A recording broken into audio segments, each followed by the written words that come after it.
Mic check, max spit stats like a tactician. Link breaking plays down, surging with precision. Scoob got the jokes, punchlines hitting crisp. Whole squad on the mic, call it audible bliss. Gritter and gospel. We the chapel of the huddle, global reach, Titan speak. Breaking every bubble from the turf to the booth.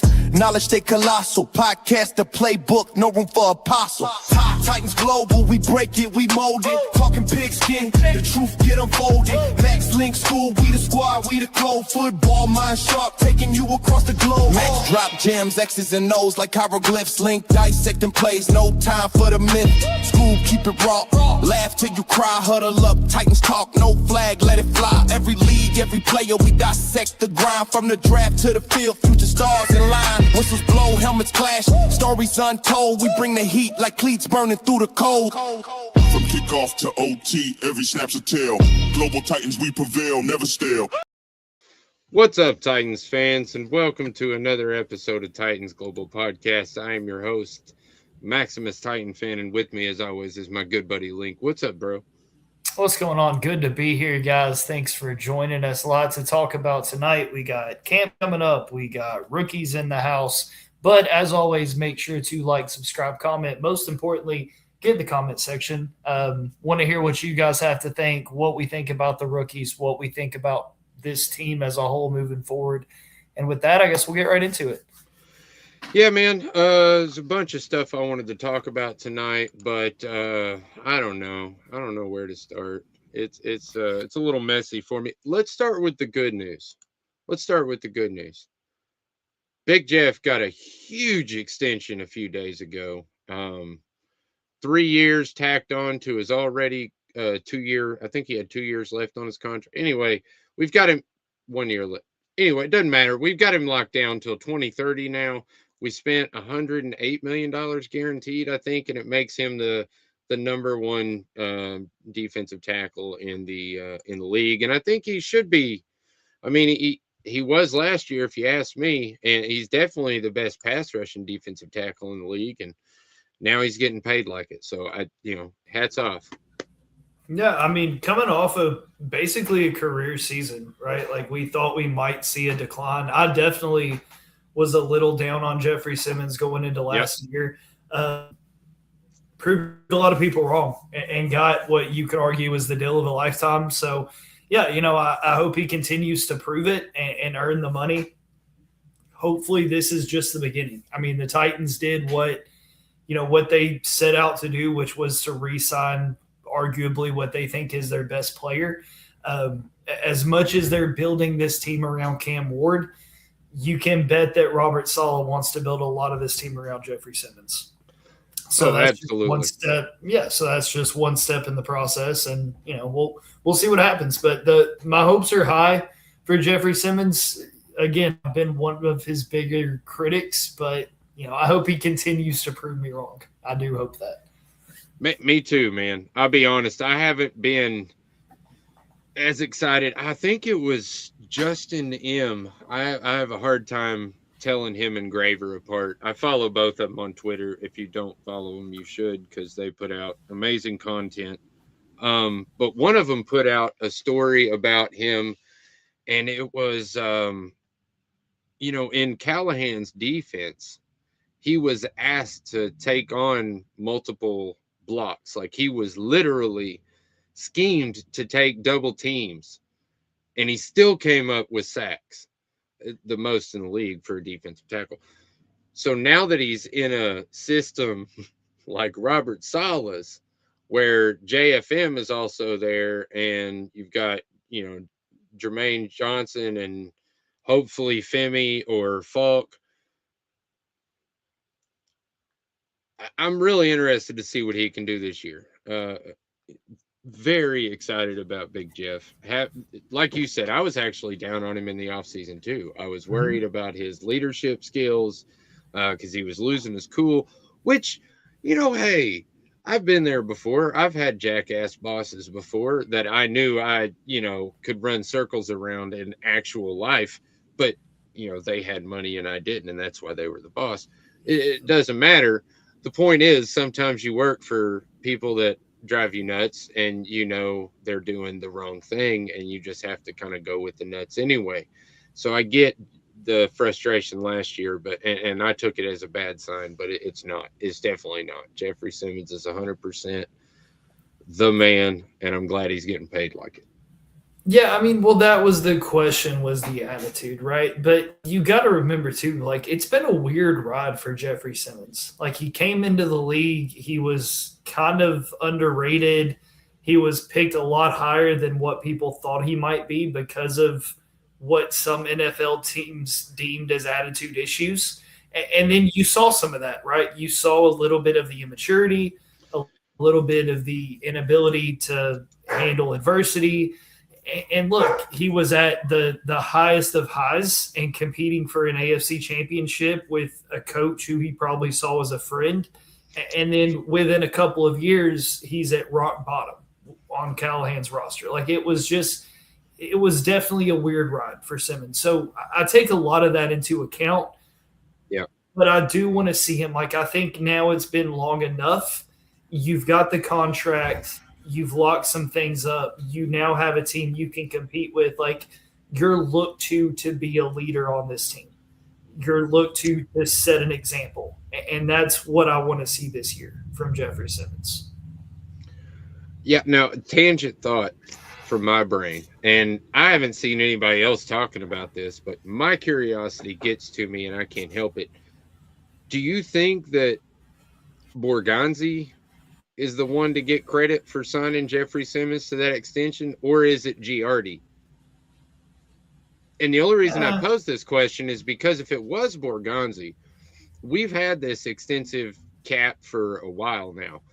And you would think that if it was going to be a Borgonzi move, that it would have been done sometime earlier in the offseason, or even, it wouldn't have been as late as it was. And I find it interesting that like a week and a half, maybe more like a month after Giardi is hired by the Titans, he signs Jeffery Simmons to an extension.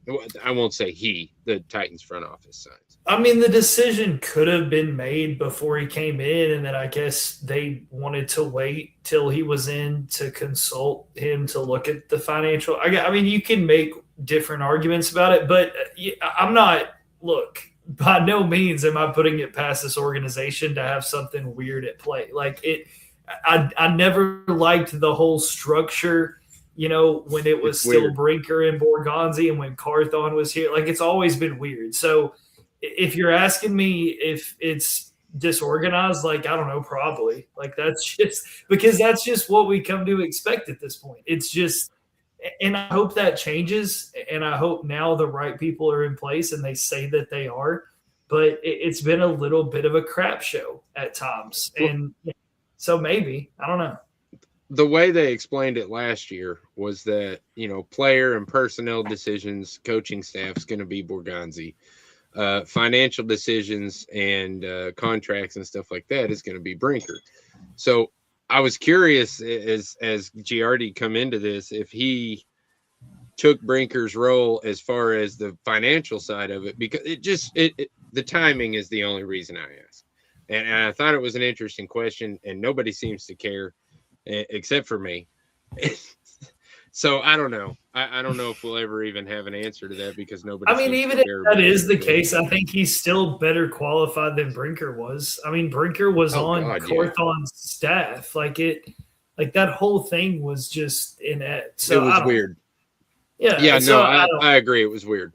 Yeah. So I mean, even if that is the case, like fine, whatever, just get it figured out. Now, I mean, look, I think the Simmons deal was definitely big, and there is some risk associated with it, right? Like I think everybody's pretty happy about it. I think most people love the idea of Jeff being here long term, but there is some risk associated with it because Jeff is an aging player. So you really hope that this deal is very front heavy as far as the production. Like I look at the first 2 years of this deal as that's what's going to make it or break it. You know what I mean? Again, I hope that he does. But this is risk. You know what I mean? It's a big contract for a guy who's going in. He's going to be 29 this year, right? As a defensive tackle. So, we'll see. I hope it works out. Yeah. Me too.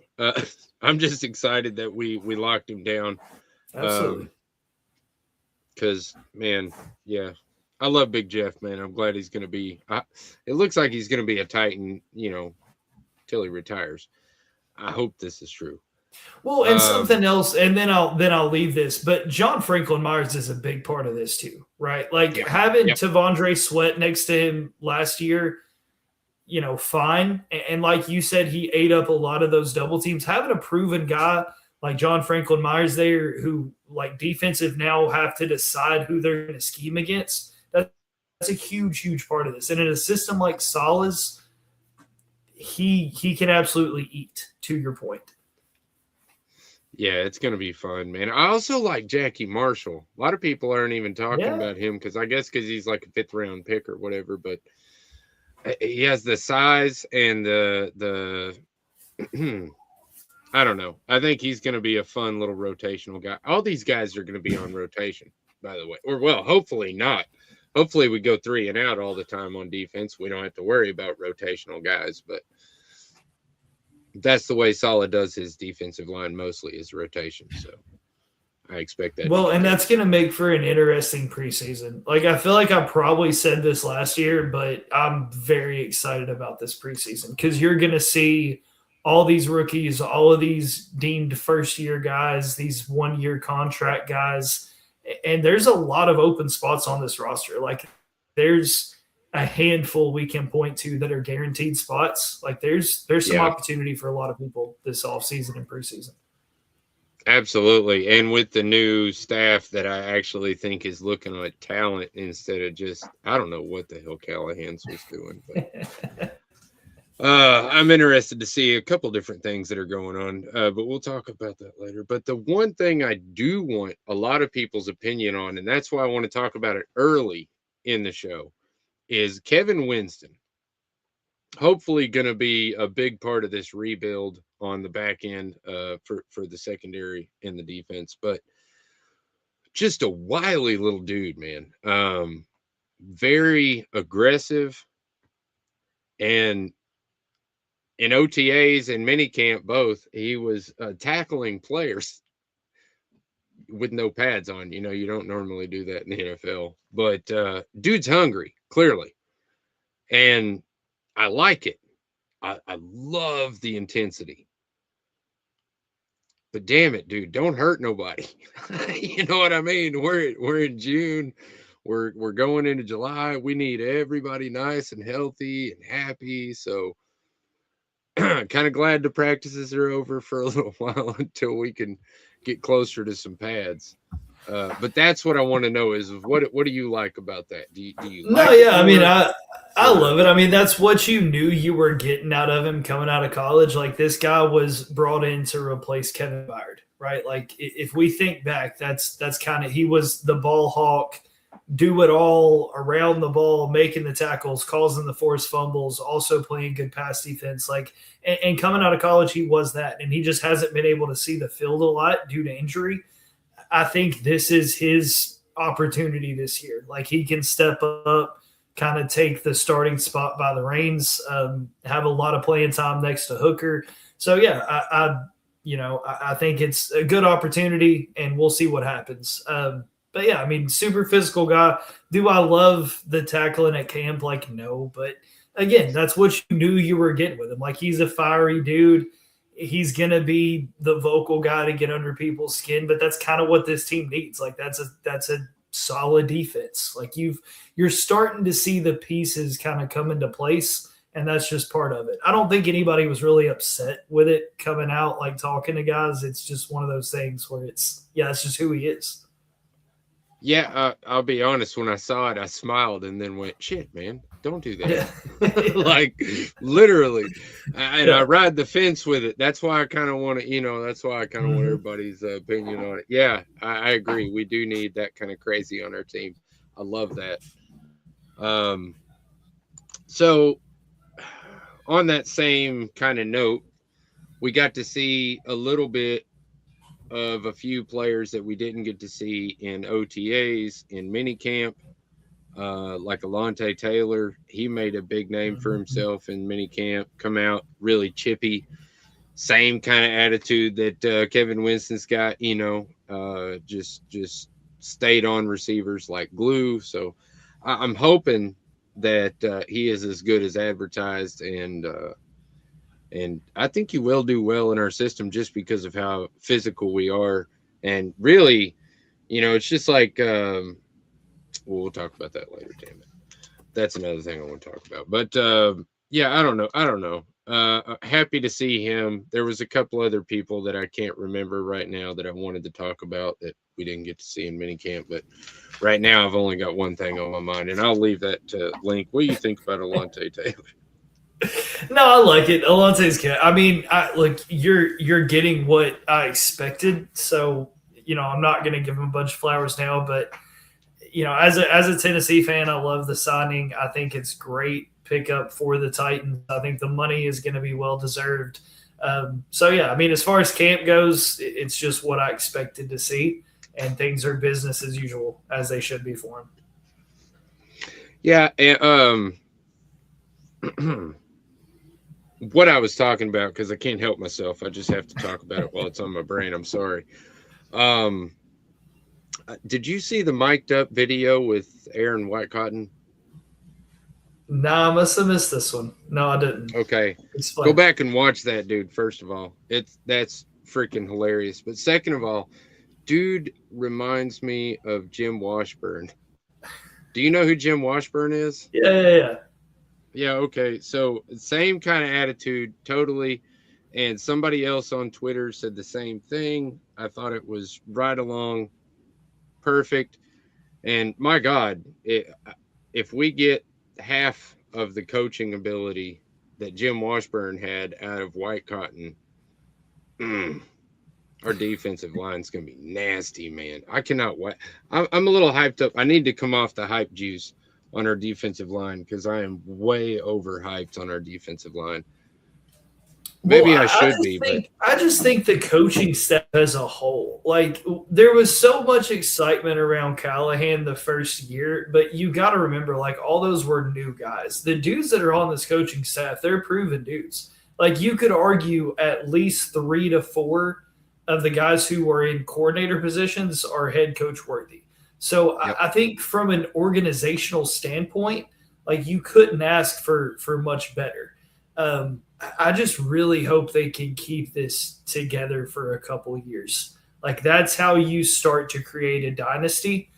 And that's, we'll see. I know I get ahead of myself, but I'm telling you, between Saleh, between Dayball, even Bones, like these coordinators, the guys in these, even the unit roles, like it's very impressive what this team was able to build. Totally agree, man. Really, really like the staff a lot better than Callahan. Even when I was excited about Callahan, I was still iffy on certain parts of Callahan. Like when he hired, the bald guy from Stanford or whatever, Nick Holtz. Mm-hmm. When he hired Nick Holtz, I was like, why? What does this guy even do? Unclear on the role. I don't know. Anyway, I'm not going to go off on that huge tangent because I'll sit here and talk to you guys. Well, and there was the fact like he hadn't called plays, right, in Zach Taylor's system. So there were concerns. So just to pose the question, is there anything with this coaching staff that gives you, like for me, if I'm picking something, it is going to be interesting to see how they gel as a unit, right? With Saleh being the head coach, when the offense is on the field, how much is Saleh involved in that decision-making process into Dayball's scheme? You know what I'm saying? Like that's the one thing. Is the power dynamic going to take some time to figure out? I guess that would be the one question I'd have.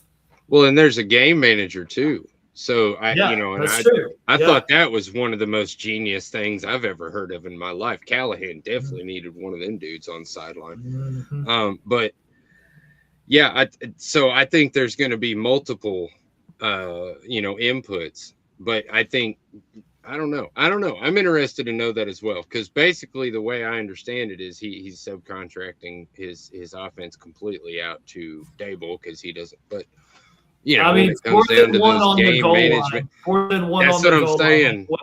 Yeah, I'm interested. I'm interested to see you can how put much the game away with one play, but For it sure. also makes you a little bit open on the, do you go for that play or do you, how aggressive are you and who makes those aggressive calls? Yep. Yeah, that's going to be We'll see. fun to try to guess. Now, one thing I'll say, you've got two pretty aggressive play callers anyway, I think, in Dayball and Sala. So I don't think it's a major concern. But, yeah, interested to see. I think you're going to get a little bit of that in the preseason too, right? That's going to be something I'm watching in the preseason just as much as I'm watching the players. Well, and I think that's why he wanted so many joint practices too, which we also got, by the way. But I really do believe that, somebody else, I keep talking about people who say these things and I don't know who they are, man. I talk to a lot of people on social media, but somebody said to me on social media that it's important to have joint practices. And I was like, absolutely it is. It's almost like having extra preseason games. I mean, it's not because they're not actually in, but they do practice within game. They have two different teams, offense and defense. You get A and B, and then you get actual NFL, referees there to watch this so that it's actually called correctly. And you run 2-minute drills, 7-on-7, 11-on-11. That's just the snaps that you get against opposite teams in a game-like scenario with NFL referees watching you is invaluable. And the fact that he wants as many as he possibly can, I think not only shows how much he's trying to get this team to gel instantly, but like you said, the coaching staff needs to come together. So I feel like that's part of it. He's trying to feel out his offensive coordinator. What's he going to want to do in the parts of the game that like the 4th and 1, like you were just talking about? What's he going to do? Is he going to want to go with the aggressive call or? I don't know. I think a lot of this stuff goes into that, and that's why I think those joint practices are just so damn important. Absolutely. Couldn't agree more. So since we're talking about most of it was good stuff for me. Anyway, we'll talk about a little bit of things that worry me. The thing that I'm the most worried about, I think, is the fact that Femi Oladipo and JC Latham, and I'm interested to know, it's another one of those questions, which one worries you more about their injuries? Is it Femi Oladipo because he hasn't even put in a full season yet? He was injured early last offseason, then he got injured halfway through his rookie season. Really developmental player, so he needs all the snaps he can get. So injuries is really bad to him, detrimental to his growth. And or is it JC Latham, who's injured yet again, nursing a hammy? I think it was a hammy injury. Probably came into camp a little soft. I mean, that's just throwing stuff out. I don't know anything. Nobody said anything. It's just my opinion. But I see the guy coming into camp a little soft and maybe pulled a hammy, and that's what he's nursing right now because he did that. I think that's the 3rd or 4th time now he's had a hamstring injury. But he's incredibly young. Yeah. He's still younger than, what's his name? Carmona and Coogan, which we drafted this year. So is it, I don't know. It's a little worrisome to me. I think for the team, JC Latham is more concerning. I think for the player as a whole, I think Femi is the worst. And I think for that reason, I think the Femi injury as a whole is just worse than JC Latham because you said it. I mean, not only do you have a young player who hasn't had NFL snaps, you have a young player who hasn't had NFL snaps who also hasn't had a lot of snaps at the position he's playing in the NFL. You know what I mean? This is a developmental player from all standpoints. So the fact that he hasn't been able to see the field and may not be able to see the field for another extended amount of time gives me a lot of concern about that draft pick capital moving forward and what was invested in him. I think it's very possible that if he's not ready to go week 1, that he is bypassed on this roster moving forward. I think you have a lot of young talent at the edge position who can step up and do the things that Femi was brought here to do by a previous decision-making group. And he could very much see himself on the way out if he's not ready to go. And for JC Latham, I mean, you pretty much said everything you got to know. He's a young guy. This early coming in with an injury isn't great, probably does speak more to his preparation.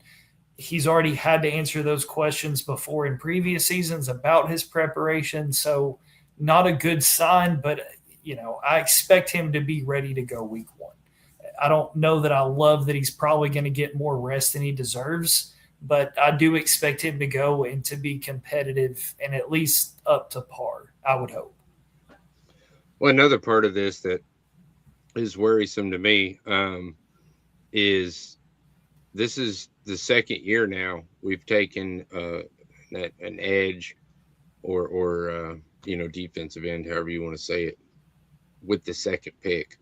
Mm-hmm. This year it was in the first round because we traded back up, but whatever. Anyway, my point is both of them didn't get a lot of sacks in college, and both of them are looked at as kind of developmental players in the NFL. Not so much with Falk as yeah, that's what I'm saying. It's a little worrisome to me as as a fan of Borgonzi, because he seems to nail just about every other pick he does. It's just something about them edge picks, man. I don't know. No, I think Falk has a better floor than Femi, right? Like I think. Oh yeah. I think the floor is better. Now, you could argue who has a higher ceiling. I think Keldrick may even have the higher ceiling, if I'm being totally honest. But, and that's why I really hate it for Femi. And look, he's a very athletic, talented player. Maybe he finds himself somewhere else, on this team in a different role, maybe special teams. Maybe he finds a role there just starting out, working his way kind of back into rotation. But I just don't think he's going to be the go-to guy week 1, even if he is healthy. I just don't foresee that being the case. Yeah, and I don't even know if I expected that from Femi Oladipo, but I did expect him to be contending in camp, absolutely, for at least some snaps. And it's a little disappointing to know that he didn't even get out there and get to play with people because he's rehabbing an injury. And it is a little bit worrisome, in my opinion. But enough of the worrisome crap. Let's talk about some people that aren't worrisome, like some rookies. There are some rookies that obviously are going to start, like Carnell Tate's going to start. I mean, almost week 1 probably is going to be a starter. So there's that. Keldrick Falk, I don't know if he'll start right off the bat. We were just talking about him being kind of a developmental pick. However, I do think Anthony Hill could start. And then we've got Carmona, Coogan. Dang it, I feel like there was one more. But anyway, any of these guys could start at some point throughout the season. Singleton, that was the other one I wanted to mention. Any of these guys could start at some point throughout the season. And I know we're just speculating and talking and blah, blah, blah. But I also think that, it's important. And I think that if you outdo somebody on the team already that was supposed to be ahead of you, like we'll say with Barton and Hill, or with Singleton and Pollard, and you start to gain a little bit of momentum, at what point does the coach say, all right, well, this guy's got the hot hand, we're going to go with him? And who do you think has the best chance of starting the earliest? I'll say that, other than Tate, because that's obvious. But who do you think has the best chance to start the earliest in their position, and why? I think Keldrick Falk, and I think just because that is the prototypical Robert Saleh player, and I think you're going to see him get molded very early into a Warner type of player. Not saying he's going to have that production, but that's what Saul is going to try to kind of turn him into. So, I think if he comes on early at training camp and if he has a good preseason, because I do think you'll see all of these rookies in the preseason, Tate included. I think he's good. He's got a good opportunity. And again, with some questions still at linebacker, and the way that they work rotation, we'll see what happens. Yeah, I think it's actually an interesting question that can really go any way. A lot of it is obviously barring on injury. Obviously if Pollard or Tajay Spears get injured, that moves Singleton up really fast. If Barton for sure or somebody like that. But aside from that, I think that Singleton probably has the best chance to get in the lineup the fastest. Their starting lineup anyway. I don't know. Keldrick Falk's interesting. That's an interesting answer. I didn't really. Is that because you think Pollard just kind of works himself out of that rotation? You think the production from Pollard is down, or do you think Singleton earns that spot in camp? It's hard to tell. And the reason I say that is because I don't know. And either way, it's not really something that I want. But I don't know if Pollard is just losing his touch after watching the film from last year. I don't know if he's just like not seeing the field like he used to because his vision seems to be off. Or if it was a case that he was on a crappy team, he was losing already and he just didn't care. Because around the middle of the season, he still averaged 4 point. What did he average? Like 4.1 yards a carry. Well, I mean, that's a pretty. That seems right. Yeah, he got high there. I could be high there. He got over 1,000 yards. I'll give him that. He's had 5 1,000-yard seasons, I think. I mean, for an offense that stalled as much as it did, and look, and Grant, like I'm not on the Pollard train here by any means, but playing devil's advocate, like for a very stalled offense, he was one of the bright spots. You know what I'm saying? Yeah. No, you're right. 4.5 yard average, ended with 1,082 yards on 242 carries. So you're right on the money with that. And I'm not saying that he just watch the tape. Go back and watch the mid games. Not first 2 or 3 games, not last 2 or 3 games. Watch the ones in the middle.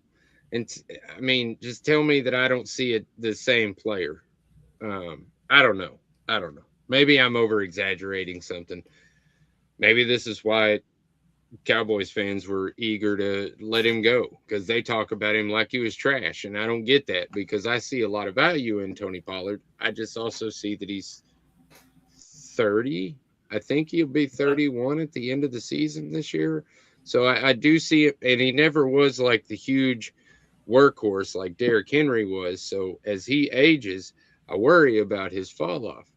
And I don't know. I think Singleton's just a really, really talented back.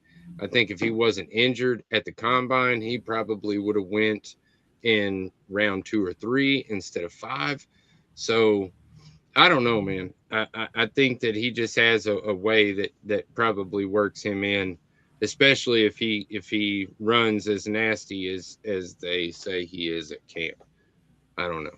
It's another one of those guys that's going a little too ham on people that some of the reporters were talking about. So, barring injury, let's say all 3 stay healthy, you think he can move above Pollard and Spears?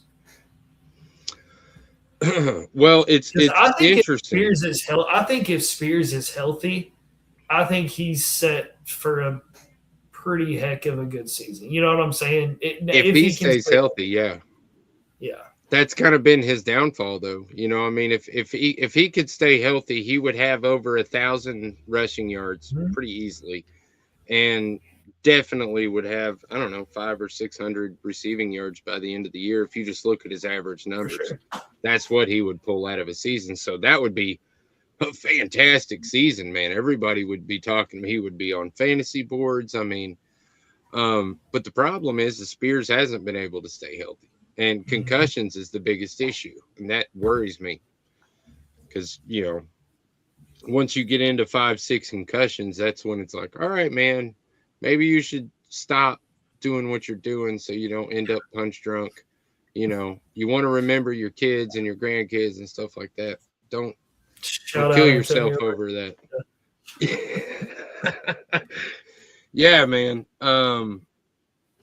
But that I don't know. I don't know. I just think that Singleton probably has the best chance of getting into the starting line. I don't know though. And Anthony Hill, Antonio Hill, whatever Anthony Hill. I think it's Anthony Hill. I think he might have a good shot too. Apparently, he was turning people's heads with his coverage skills from the linebacker position, which you don't hear a lot on the Titans. Yeah, well, I don't know, but that's kind of what Barton was brought in to do, and I guess that's why I'm kind of down on Barton. Like, I don't know. Oh yeah, he's terrible at it. I just don't know how he fits into this. Like, that's why I think the linebackers, but that's why I say there's some questions there. Like, I don't know. We'll see. Saleh says he likes him, and he likes the way that he plays. So we'll see. Maybe it was a good player in. I mean, I like the way he played too last year at camp when he intercepted Cam Ward like every other throw. 3 times in one day. But then we got to the season, and like, where did that go? You know what I mean? So we'll see. I'm just telling you. I think by the end of the year, we're gonna see a much different defense than we see at the beginning. I think you're going to see a lot of rotational pieces, and a lot of those guys have the opportunity to take advantage of that spot. I agree. So let's talk about one more thing that's very polarizing with the fans. Xavier Restrepo. How are we still talking about this? I have to, because, man, the guy – look, man, say what you want to about the kid, but he does nothing but catch balls. And I'm not talking about the bad kind. I mean, footballs. He gets 26 over 7 open sessions. Jim White counted him 26 receptions, the most out of anybody else. I think the next one under him was my man, Chimere Dike, that people keep counting out, and I'm saying he's going to be big this year on receiver. Y'all watch. But, a lot of people are really high on Restrepo, and I like Restrepo. I like his work ethic and all that. He's got a great character. But that's all I got, man. And not taking anything away from my man's or anything, okay? But you also have to look at the other people that we have around him. We've got Lance McCutcheon, Tyron Montgomery, Bryce Oliver. I mean, you've got a lot of talent just right there on the back end of a receiver room. I can't believe we're talking about how much talent we have on the back end of our receiver room. Isn't it fun? Sorry. But I don't know, man. He is making it really hard for people to make a decision. I'll say that. Yeah, I mean, look, I'm with you. But for me, it's like you said, it's so crowded. It's just like take a number. Like when it comes to your starters, you're locked in, right? Like there's no room outside of your starting 5 or 6. If you want to give him a chance on the practice squad, like, be my guest. You know what I mean? He's now been through 2 coaching staffs. Like, if the talent's there, someone will would see find it by now. You know what I mean? Like, I'm not saying they haven't, but you've got new people in place. If it's there and it's meant to happen, you'll see it. And look, going into this preseason, like, now he has some quarterbacks who we feel like can get him the ball. Like, you've got Will Levis, who's going to be on some kind of prove-it deal, I guess, in this preseason. And you've got Hendon Hooker, who I think is a really good quarterback. So we'll see. I think that he's got an opportunity to at least make the 53-man roster, I guess. But like you said, it's very, very crowded, which is something we haven't been able to say for a long time as Titans fans. Yeah, it's pretty sweet. I'll be honest. My neighbor is big Titans fan, and we talk obviously a lot about the Titans and stuff. And the other day I was over there, and we were talking about our back end receivers. And I was like, man, I'm so disappointed in A.O. Manor, dude. Because, like, before the season, I mock drafted him so many times to the Titans, and then we actually picked him. So I was just so high on this dude, and I just knew that this guy was going to be our number one wide receiver. And he just wasn't good at, he wasn't bad, but he wasn't great either. He wasn't even good. That good. But anyway, and then I was like, maybe I just put too lofty of goals on the guy. Maybe I was just expecting too much out of a fourth round wide receiver. I do think we struck gold with Chimere Dike. And I will say that, I don't know how many times I have to say it on camera so that I make sure that I have a clip for when it does happen, that I can post it and be like, I told you guys, I told you like way early on that Chimere Dike was going to have a better season than A.O. Manor. I think Chimere Dike has a better season than Calvin Ridley. I don't know about Robinson. I hope not.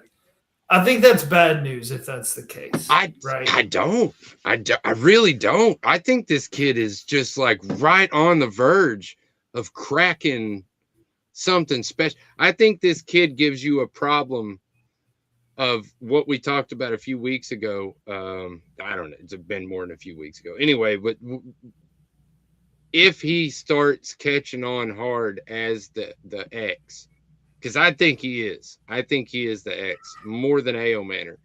If he catches on as the X, do you stop using him as a returner because he's that X guy, or do you have then what was the point? But if that's the plan, then why bring in Tate?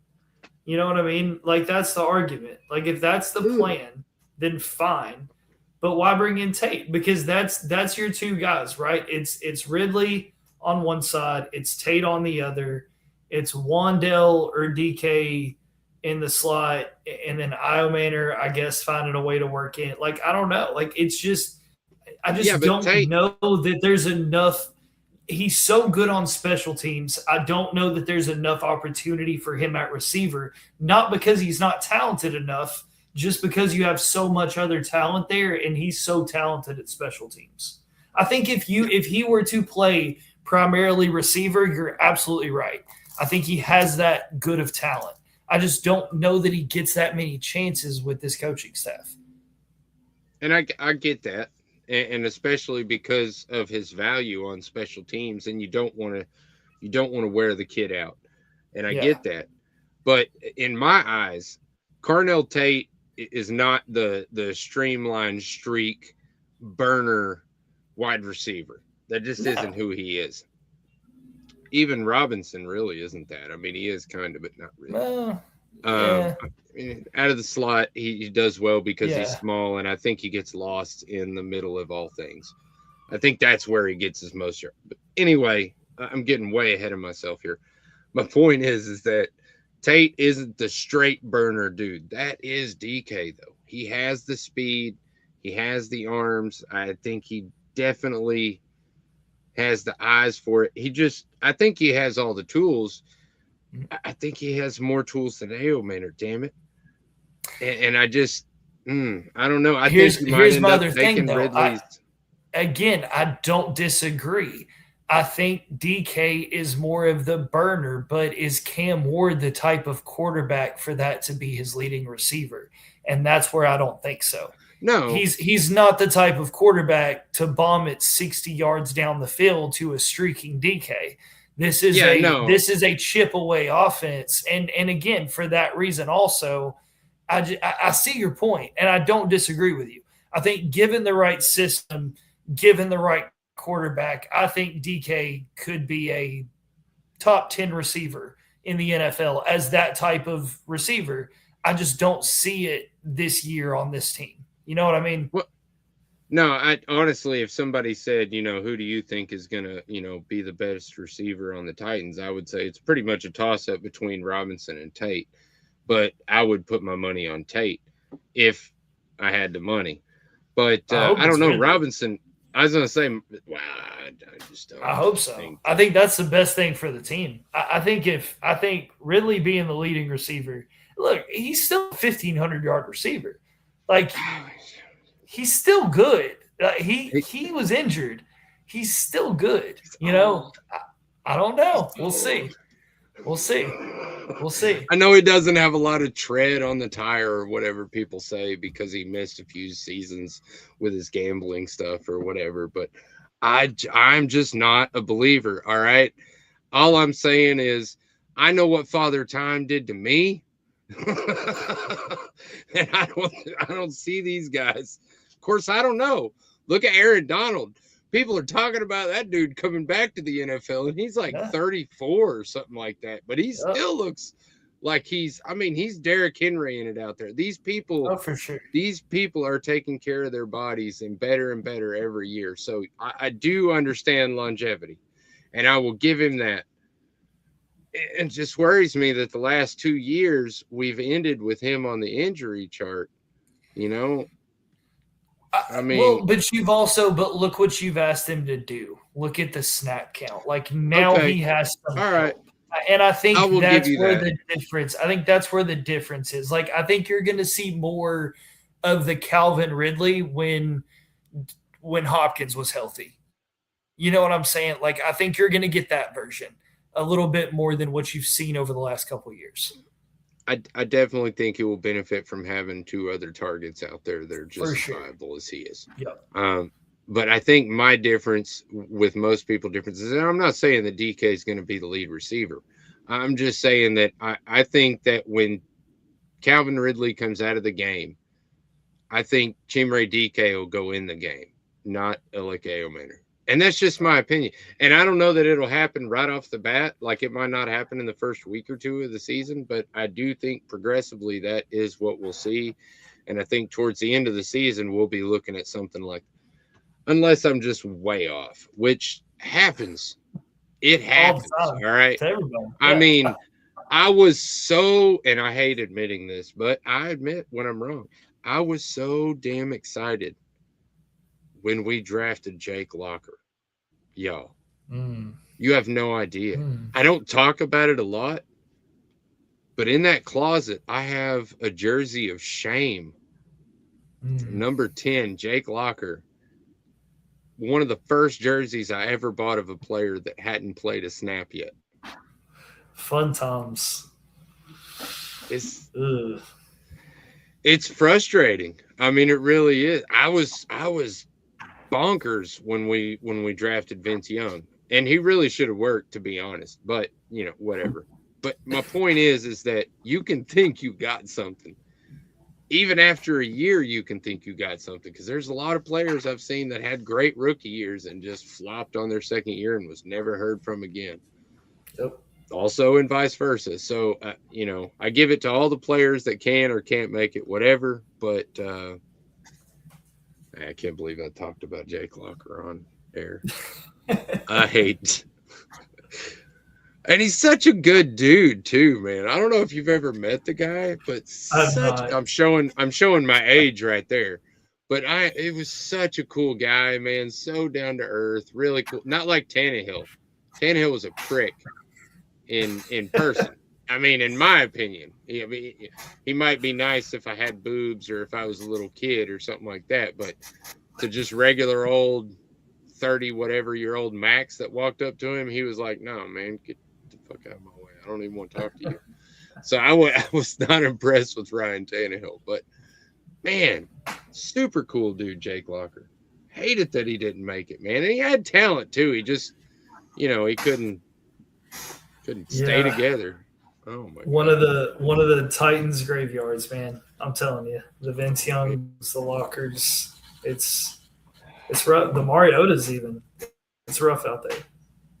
Hey, don't you talk bad about Mariota. I still defend Marcus Mariota. I'm like, man, he had new coordinators every year. Like I give. Hey, him he's still every out there doing excuse. it. He's still out there That's- doing it. I'm telling you, making the most out of every opportunity. I was gonna say people laugh at me, but I say that all the time. That is why he is the ultimate in come in and run my offense quarterbacks, because every year for the first like 3 or 4 years, 5 years even into his NFL career, he had a brand new offensive coordinator, had to learn a brand new offense every single year. So the guy is like tailored to that. He's like, oh yeah, you need me to come in and start in 2 weeks? I can do that. I was built for that, man. So I don't know. Hey, we made it. We made it. Full hour. That is cool. We don't have a whole lot to talk about over the next few weeks. So I don't know if we're going to do like guests. That's kind of what I want to do, but we'll see where that goes. But, just kind of want to talk about things. So if there is anything out there that you guys want to hear us talk about, reach out to us on any of our pages, YouTube, TikTok, Twitter, Facebook. We're everywhere, man. Just find us, message us. If it's a good topic, we'll talk about it. I'm always up to talk about Titans. That is what I do. That is why I have this show, because I just want to talk about Titans, and I have fun doing it. Absolutely. Thanks, everybody, for being with us. These are the dog days of the NFL, but there is more coming up. I mean, we're technically, 2 months away from preseason, so plenty more to get into. Stay tuned with us as new news and breaking things and all great stuff comes out. We make sure to get it to you, and we appreciate you, as always. Absolutely, we do. Thank you so much, everybody, for hanging out with us tonight. And until next time, tighten up. Peace out. Peace out.